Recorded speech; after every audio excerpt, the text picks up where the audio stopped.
Et les Los Angeles Lakers ont donc bougé.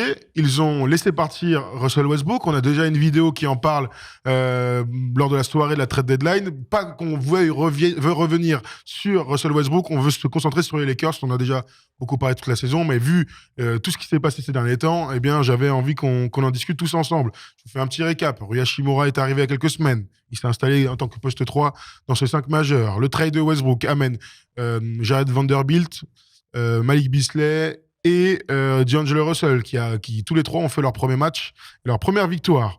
Enfin, Mo Bamba arrive à la place de Thomas Bryant, qui était envoyé à Denver, pas de Beverley lui aussi, et à Orlando. Pour l'instant, D'Angelo Russell et Dennis Schroeder ont commencé titulaires tous les deux. C'était l'une des informations. On en a déjà parlé, toi et moi, Erwan. J'aimerais bien avoir ton avis, Steph, sur ce trade et sur le changement de cette équipe. Est-ce que ça te plaît? Moi, j'aime beaucoup. J'aime beaucoup ce que Pelinka a pu faire en peu de temps. La meilleure nouvelle, c'est que Westbrook est vestiaire, parce que je pense que c'était devenu une situation trop nocive pour les Lakers. J'aime beaucoup ce qu'ils ont fait. Déjà, j'avais bien aimé Rui Hachimura. Je trouve que c'était un bon apport. Vanderbilt, Beasley, c'est un shooter à haut pourcentage à 3 points. Et depuis le temps qu'on parle du manque d'adresse, du manque de tireurs à 3 points du côté des Lakers, je trouve que c'est très bien. Cette équipe, elle est mieux montée. Par contre, j'ai un bémol. J'ai l'impression que c'est trop tard, en fait. J'ai l'impression que c'est trop tard. Ils sont 13e à l'ouest. Ils ont quoi? Ils ont 2 matchs de retard sur Portland, qui est la première équipe qualifiée pour le play-in. Ils sont ultra dépendants de LeBron. Trop de matchs, à mon sens. LeBron, le mec, il a mal à la cheville, mais là, c'est la saison qui joue, en fait. Il joue des matchs, quoi. Donc, j'ai l'impression que c'est trop tard, mais cette équipe, elle est cohérente. Si elle arrive à faire play-in, elle est en play-off, ça va être relou à jouer au premier tour. Tu dis que tu veux mettre un bémol. Moi, tout ça, je trouve ça très bien ce qu'ils ont fait, mais c'est pas un bémol, c'est une mi-molle que j'ai pour l'instant, parce que je trouve ça excitant, mais j'arrive pas à m'exciter tant que LeBron, il a pas rejoué. Et enchaîner des matchs. Et enchaîner des matchs. Et donc gagner. Et donc gagner, parce que cette équipe-là, t'as raison, Steph, il y a trop tard, je sais pas. En tout cas, il y a urgence de résultats. Donc, je suis pas loin de te rejoindre sur le fait que ça soit trop tard. Par contre, les moves sont très bons. Thomas est tombé amoureux de Vanderbilt, maintenant mais pas que parce que il porte le maillot de Lakers, mais parce qu'aussi il apporte exactement ce qui manquait à cette équipe-là. Malik Beasley, pareil, c'est des profils auxquels les Lakers avaient énormément besoin. Aujourd'hui, on a l'impression que toutes les pièces sont en place. Mo Bamba, moi j'aime bien en backup, un mec qui peut s'écarter à 3 points, mais qui aussi peut être un deuxième rideau. On va peut-être moins l'attendre que ce qu'on l'attendait du côté du Magic, mais maintenant il manque un mec. Il manque un mec et c'est LeBron James. Alors qu'il fait des discours, alors bravo ce qu'il a fait, c'était génial. On a fait une émission, mais qui fait des discours, qui est au Super Bowl, qui chambre le public. Mais gros tonton, il est partout, sauf là où on a envie de le voir, c'est sur le terrain pour faire gagner son équipe. Donc il est certainement blessé, attention. Mais aujourd'hui, l'urgence, c'est que LeBron revienne parce que cette équipe-là, avec les mouvements qu'ils ont fait, ça marche très bien dans une équipe guidée par LeBron, avec un LeBron sur le terrain. Donc voilà, moi j'ai envie d'y croire et honnêtement, j'ai envie de voir les Lakers en play-in à minima. Franchement, l'année dernière, ça m'a trop... Moi, pas voir LeBron en playoff, ça m'emmerde. Alors après, s'il mérite pas, il mérite pas. Mais donc oui, il y a urgence, mais il faut que LeBron revienne absolument. Je sais pas comment ils ont communiqué sur sa blessure. En fait, match par match, il était déjà en day-to-day, même la semaine dernière, 2-3 semaines. Et toujours en day-to-day, ça marche aussi pour Anthony Davis. Là, on l'a vu s'échauffer. Et donc, à quelques heures du match, il dit « je peux pas jouer ». Donc, mais enfin, il y a une semaine, il met 38 points en 3 quarts temps. Il a dû penser, on peut imaginer infiltration, on peut imaginer ce genre de choses. Sinon, c'est inexplicable. Hein, il avait ça en tête, peut-être qu'il a aussi relâché la pression. Enfin, on peut tout imaginer. On peut tout imaginer parce que s'il est comme dans le dernier quart-temps c'était contre qui déjà, je sais même plus. Contre OKC, merci. Si c'était le même, ça donne pas envie. Là, j'ai pas l'impression que c'était physique, c'était plutôt l'émotion. C'est ce que je te dis. Ah, mais ça se trouve que tout est descendu. Enfin, on a aucune information. On en revient à l'essentiel. C'est que l'essentiel, c'est que ce mec-là, il joue le titre. Et d'ailleurs, c'est une question que j'ai envie de vous poser. Est-ce que, avec LeBron au retour, si cette équipe, elle accroche, même elle arrache un play-in, Steph, je sais pas ce que t'en penses, on a déjà parlé avec Tom, mais personne va vouloir les jouer au complet. Ouais, c'est ce que je dis tout à l'heure. C'est sûr que tu termines premier. Denver, qui font une saison merveilleuse, termine premier. T'arrives, ils jouent les Lakers au complet, en bonne santé, avec AD, avec LeBron, avec tout ce qu'ils ont ramené. C'est un vrai casse-tête. C'est un vrai casse-tête. Maintenant, il faut y aller maintenant en playoff. Et je te rejoins totalement, Erwan, sur il y a urgence. Il y a urgence. Cette équipe, elle est bien montée. D'Angelo Russell, c'est très bien. Schroeder, il est très bon là. Bon, l'absence de LeBron fait qu'il a un peu plus de position et de ballons à jouer, mais il est très bon. Mo Bamba, t'as raison, Mo Bamba sur la dissuasion, sur le contre, sur le rebond, les rebonds off. est très solide. Mais bon, moi, je veux les joueurs jouer. Et qui te dit qu'Anthony Davis va pas louper encore des matchs quand les bandes vont revenir? Je sais pas. Sûr. En fait, il y a trop de points d'interrogation dans cette équipe-là. Mais l'équipe au complet sur le papier est très, très solide. Elle est enfin cohérente, en fait, c'est ça qu'on peut dire. Avec le départ de Russell Westbrook, ils ont reçu un coup de maître, on a cherché 3 joueurs qu'ils n'avaient pas du tout dans l'effectif. J'ai vu un commentaire à quelqu'un qui disait le seul qui fait la gueule, c'est Lonnie Walker. Clairement, il était dans le 5 en début de saison, il est plus maintenant, et il y a du monde sur son poste et de son profil, même si je pense que les scores athlétiques en sortie de banc, ils ont toujours un coup à jouer dans les équipes NBA dans une saison. De la relance, LeBron, il aime quand ça court, il va avoir des munitions. Ouverts, il y a toujours des munitions pour ce genre de mec. Mais c'est vrai que c'est la cohérence de l'effectif qui nous saute à la gueule. Malheureusement, c'est un effectif qui n'est pas à 100%, c'est un effectif qui peut rien jouer. Ça marche pour toutes les franchises. Quand ton meilleur joueur n'est pas à 100% ou peut pas jouer, tu peux rien faire. Quand ton deuxième joueur n'est pas à 100% ou ne peut pas jouer, tu ne peux rien faire. C'est exactement ce qui se passe avec les Lakers. Mais bon, depuis qu'ils sont là, en fait, ça change rien de d'habitude, malheureusement. Donc, en l'état, au complet, ils peuvent taper tout le monde. Je crois vraiment à cette théorie. Voilà, Moi aussi. Mais au complet, ils l'ont jamais été. Ils l'ont jamais été. Avant les ajustements, non. Avec les ajustements, oui. Mais ils l'ont jamais été au complet, sauf dans la bulle. C'est quand même un sacré théorème. Hein. Est-ce que Pelinka a fait et très bien, c'est-à-dire renforcer cette équipe en perdant pas grand-chose en fait. Ils ont perdu quoi, un premier tour de draft et des deuxièmes tours de draft. Ils ont perdu Pat Bev et Thomas Bryant, voilà, en gros, pour tout changer. C'est bien. Hein, et Thomas Bryant, qui à la base ne devait pas partir, mais c'est lui qui a dit là, il y a trop de monde, moi je veux jouer, laissez-moi partir ailleurs. Et hop, il est parti à Denver. Il y avait ça et des stats avancées sur ses défenses pick and roll dramatiques. Ah ouais. Ah oui. Les data. Ouais, écoute, ça compte, hein, malheureusement. Le pire titulaire pivot en défense de la ligue, ça la fout toujours mal, hein, pour ce genre de mec. Un petit mot sur Mo Bamba. Il y avait un message intéressant qu'il faut que je retrouve. Mo Bamba, c'est que de la théorie. Le mec ne s'est pas installé dans une équipe kata, mais il va avoir un rôle dans une équipe sérieuse. Son profil, c'est juste fantasmé en mode Brook Lopez. Alors oui, moi, je le rejoins. Oui. Je rejoins. Oui. C'est comme je dis, quand je dis qu'il y aura beaucoup moins d'attentes chez les Lakers parce qu'il sera clairement second pivot, du contre, cercle à cercle, pick, roll ou pick, fade pour tirer à 3 points. Et voilà, je pense il y a beaucoup de joueurs qu'on a vu aussi avec beaucoup d'attentes qui devaient être des pivots titulaires et même dans des équipes de merde et qui finalement, c'est dans des équipes correctes avec des rôles moindres et plus définis qu'on réussit à se révéler. Je pense à des mecs comme Joe Smith, qui avait été numéro 1 de draft, par exemple, qui avait fait une très bonne année rookie, qui avait été rookie de l'année, mais qui après a été devenu un switchier de très bon niveau. Jamais confirmé, en tout cas. J'ai envie de croire en cette théorie que, oui, Mo Bamba n'est pas fait pour être comme on l'attendait après sa draft, un top 5, top 10 pivot de la ligue. Par contre, je crois au fait que ce mec-là peut être un très bon backup. Voilà, c'est peut-être, je me fais une idée, mais j'ai envie d'y croire. Et puis s'il y a besoin d'une bagarre, en gros, il sera toujours là. Voilà. Non, ça c'est clair. Parlons un petit peu des line-up différentes de cette équipe. Et Jared Vanderbilt, Erwan disait pour rigoler que j'étais tombé amoureux de lui, mais je pense que, comme tout le monde, pour son premier match, sur un court temps de jeu, il est en 12 points, 8 rebonds, des passes, défense exceptionnelle. Et il y a eu cette line-up avec Gabriel, qui a vraiment que Darvin Ham aime beaucoup. Non. Gabriel, qui est toujours adoré de Darvin Ham, qui donne des bonnes minutes, capable de shooter extérieur, défendre, un soutien.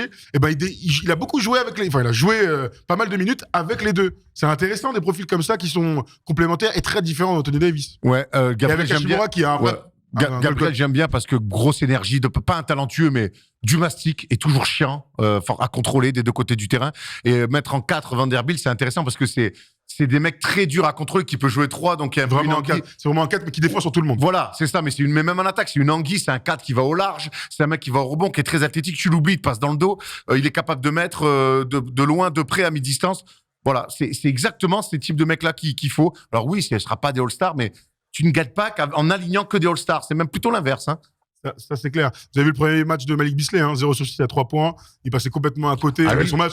Bon, lui, il vit une drôle d'arrivée aux Lakers aussi, quand même. Il y a quand même des à côté basket. Il y a des débats qui sont repris dans la presse. Ça, c'est vrai. Qui sont repris très sérieusement par des journalistes. Il y a, comme il s'appelle, Shannon Sharp, qui a quand même fait tout un laïus sur le fait que le Scottie Pippen Jr. doit être transféré parce que Malik Beasley a une liaison avec sa mère. Oh, alors, ils étaient en couple, les parents. Ouais, ils étaient en couple. Oh, mais les gars, vous êtes sérieux?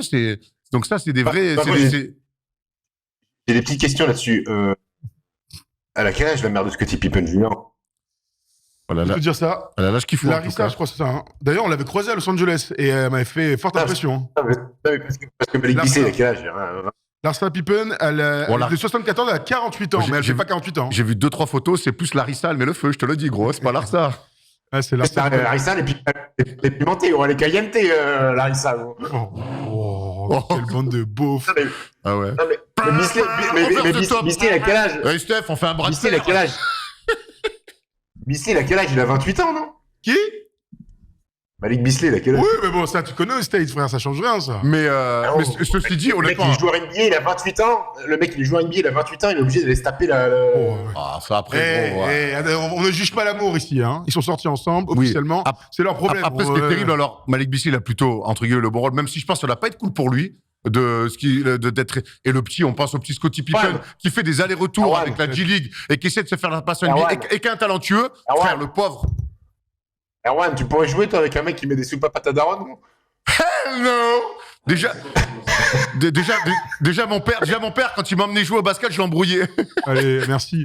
Est-ce qu'on peut revenir sur le basket? Et ce qui m'intéresse, Erwan, c'est d'avoir ton avis sur D'Angelo Russell, son premier match, et surtout l'association avec Dennis Schroeder. Schroeder était très fort dans le match. Mais est-ce que c'est viable d'avoir deux mecs comme ça titulaires? Pour moi, LeBron doit revenir. Et ce que j'avais dit quand D'Angelo Russell est arrivé, c'est que il est bien plus compatible que Westbrook. Même si Westbrook, ils avaient réussi dans un rôle de 6e homme à en faire quelque chose, que c'était à peu près positif. Hein, on va arrêter non plus aussi de dire que c'était l'idée du siècle. Ils avaient réussi à en faire à peu près quelque chose. Ce n'était pas complémentaire de ce que faisait LeBron. Quand LeBron était sûr ou en dehors du terrain. J'ai l'impression que D'Angelo Russell est un joueur qui fit beaucoup mieux avec LeBron, qui peut jouer sans ballon, qui peut aussi, quand LeBron n'est pas là, dans la création, amener ce que LeBron amène. Qui est 100 fois meilleur shooter. Voilà, qui est un bien meilleur shooter extérieur, qui est un meilleur passeur dans le jeu. Les pick and roll, il y fait pas au niveau des lancers francs, il y fait plutôt 1 mètre ou 2 mètres derrière la ligne à 3 points. Voilà, j'ai l'impression que D'Angelo Russell, avec ses qualités et ses défauts, c'est un nonchalant, c'est un branleur, c'est un pitoyable défenseur, et ça a pas l'air de le gêner. Mais je pense que il fit son jeu, sa lecture, son QI basket fit beaucoup mieux avec LeBron et une équipe de LeBron. Vous avez vu que il est censé être là pendant quelques années. Hein. Il pense à le prolonger direct. Bon, je pense que ça dépendra aussi de Kyrie, mais dans l'idée en tout cas. Qu'est-ce que toi t'en penses de cette association avec AD, avec LeBron, mais surtout avec Dennis Schroeder? Pour l'instant, ils sont tous les deux titulaires sur le backcourt. Ouais, moi j'aime bien la qualité de D'Angelo, c'est que c'est un bien meilleur tireur à 3 points que ne l'était Russell Westbrook. Donc dans le pire des cas, s'il a pas beaucoup de ballons en main et qu'il y a des fixations et qu'il arrive en bout de chaîne, il mettra peut-être éventuellement des bombinettes. J'aime bien sa main gauche, il est capable d'attaquer fort sur sa main gauche, il est capable d'envoyer des lobes pour Anthony Davis, il est capable de ressortir, c'est un bon passeur aussi. Et puis il s'est pas dire réinventé, mais cette année Brooklyn, elles sont derrière lui, où il était l'option numéro 1 et quand il était au star, il mettait beaucoup de points. Il arrive dans une équipe où il sait qu'il n'a pas priorité absolue de mettre 20-25 points par match pour que son équipe gagne. Donc je pense qu'il est suffisamment intelligent pour se fondre dans le moule, pour avoir moins le ballon en main que par le passé. Donc moi j'aime bien ce fit-là. Et j'ai l'impression que quand tu joues avec LeBron, mine de rien, même si tu es une star dans ta tête, que tu prétends peut-être à des choses beaucoup trop haute pour toi. Quand tu joues avec LeBron, j'ai l'impression que ça te rapproche un peu plus du texte. On va dire ça à Anthony Davis. En fait, il n'y a pas de débat sur qui est la resta de l'équipe, qui est le meilleur joueur et tout. Aussi fort soit-tu. Ça, c'est quand même c'est la force de LeBron, ça c'est clair. Mais à l'image de Jojo, à l'image de Kobe, quand tu es autour de ce genre de mec, on va à part t'incliner, jouer pour lui, tu peux pas faire grand-chose. Ça veut pas dire que tu peux pas taffer, exactement, 20 points, 25 points par match. Mais en tout cas, il y a un sheriff in town et c'est jamais toi quand tu joues avec ce type de joueur-là. Bon, je vais vous donner quand même le calendrier parce qu'il joue contre les Blazers, ce soir. Je vais vous donner quand même l'enchaînement. Donc, ils vont à Portland, ils reçoivent les Pelicans. Ensuite, donc 2 matchs compliqué, hein. Ils peuvent le faire, mais compliqué. LeBron devrait jouer normalement contre les Pelicans. Ensuite, c'est le break du All-Star Game, donc en espérant que certains se reposent. Ensuite, on enchaîne avec les Warriors. On sera au stade, à la crypto.com. Ils vont ensuite aux Mavs, ils vont à Memphis, ils vont à OKC, ils reçoivent Minnesota, ils reçoivent Golden State, ils vont à Memphis. Et ensuite, Toronto, New York, Pelicans. Oh mon Dieu. Ouais, ils ont un calendrier très, très compliqué. Ils ont un calendrier très compliqué. Steph avait raison sur c'est peut-être déjà trop tard. Quand on voit ce calendrier. C'est peut-être déjà trop tard, on le verra. Moi, je pense qu'il y a urgence ultime, donc je suis pas loin de rejoindre Steph. Maintenant, moi, cette équipe au complet, j'ai envie de leur donner clairement une chance. Mais oui, il y a urgence. Il y a urgence. LeBron, faut qu'il redevienne. Il l'était il y a pas si longtemps, mais là, faut qu'il redevienne un joueur de basket. Ils ont réussi quand même à aller attraper les Warriors sans lui, avec Anthony Davis maladroit mais exemplaire. Maintenant, avec des nouveaux qui ont montré qu'ils avaient envie de gagner. Et puis voilà, ce que j'ai vu aussi, c'est que sans LeBron, j'ai vu Anthony Davis leader, même s'il était maladroit. J'ai vu des nouveaux qui avaient envie de prouver, qui avaient envie de montrer des choses. Tonton, faut qu'il revienne. J'espère que c'est pas trop grave ce qu'il a. Il faut qu'il joue absolument LeBron. Bon, s'il y a urgence, il faut appeler le docteur Benton ou le docteur Ross, Erwan. Dr Ross ou Dr Benton. Et puis, bravo, ça fait ça, non? Belle ref. Et hop, ça m'est revenu comme ça, urgence, c'est la famille. Et si ça marche pas cette saison, gardons les intacts pour avoir une chance complète l'année prochaine. T'as dit quoi, pardon? Redis. Si ça marche pas, là, si ça tourne pas sur la fin de saison, peut-être qu'ils donneront une chance à cette équipe-là l'année prochaine. De toute façon, ils auront pas le. C'est ce qu'ils veulent, hein. Après... Il y a que des mecs qui seront partis entre guillemets pour rester. Alors on n'a pas parlé d'Austin Reeves qui est vraiment important dans l'effectif et tout, mais Hashimura, machin, tous ces mecs-là, ils se sont construits pour cette saison. On parlait des Mavs tout à l'heure pour la saison, mais eux, ils ont une vraie chance d'avoir ce même corps, ce groupe l'année prochaine. Avec une année de plus, sachant qu'il y a des jeunes, il y a des mecs athlétiques. Franchement, ils ont réussi. L'autre, là, Pelinka, il a réussi à Après, je sais qu'on ne met pas de plafond à l'état physique de LeBron tant que pour l'instant, il nous épate. Il n'empêche que moi, jouer avec des années... l'année prochaine, aujourd'hui, pour moi, le discours de l'année prochaine avec LeBron, ça reste une pièce en l'air parce que, et on lui souhaite évidemment pas, on touche du bois, mais le jour où LeBron va avoir une blessure un peu musculaire, un peu grave, à son âge, tu reviens jamais vraiment et il y a toujours... Donc voilà, pour l'instant, c'est pas le cas. Et tant mieux pour nous, fans de NBA, tant mieux pour les Lakers.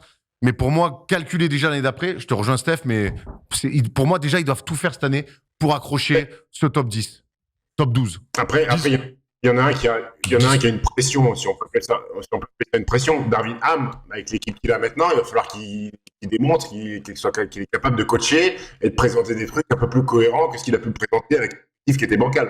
Et sachant que le match contre les Warriors, c'est un des matchs les plus nuls que j'ai vu cette saison. Il était nul à chier, le match.